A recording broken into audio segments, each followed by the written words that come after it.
તો અમદાવાદના કર્ણાવતી ક્લબમાં ગુજરાત ઈ સ્પોર્ટ્સ ઓપન ચેમ્પિયનશિપની ગ્રાન્ડ ફિનાલે યોજાઈ હતી। આ ચેમ્પિયનશિપની પ્રક્રિયા 19 ઓક્ટોબરથી શરૂ થઈ। ઓનલાઈન રજિસ્ટ્રેશન ખુલતા જ ગુજરાતમાંથી 2328 ખેલાડીઓએ રજિસ્ટ્રેશન કરાવ્યું।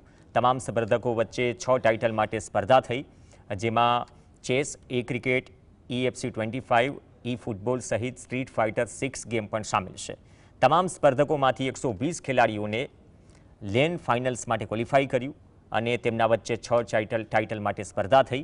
ઈ સ્પોર્ટ્સ ગુજરાતમાં એક નવો અધ્યાય છે અને ખાસ તો ઓલિમ્પિક્સની ગેમ તરીકે પણ ગુજરાતમાંથી ઈ સ્પોર્ટ્સ માટે ખેલાડીઓની ભાગીદારીમાં ઉત્સાહ જોવા મળી રહ્યો છે।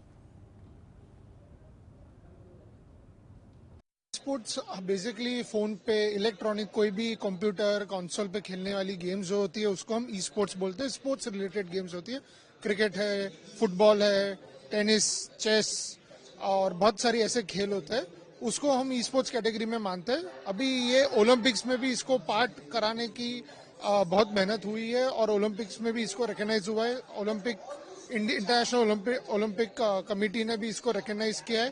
तो हमारे भारत देश के सारे नागरिकों को ये अपॉर्चुनिटी मिले और वो हमारे देश को इस कैटेगरी में रिप्रेजेंट कर सके, इसके लिए हमारी ई स्पोर्ट्स की ये बॉडी है। बहुत ही अच्छा मौका है। मैं पिछले कॉमनवेल्थ गेम्स खेला था, तो मैं तो सौभाग्य मानता हूं कि अपने लाइफ टाइम में 2 कॉमनवेल्थ गेम्स अपने देश में देखने को मिलेंगे और 2030 की मेजबानी हम करेंगे, वो भी अहमदाबाद में।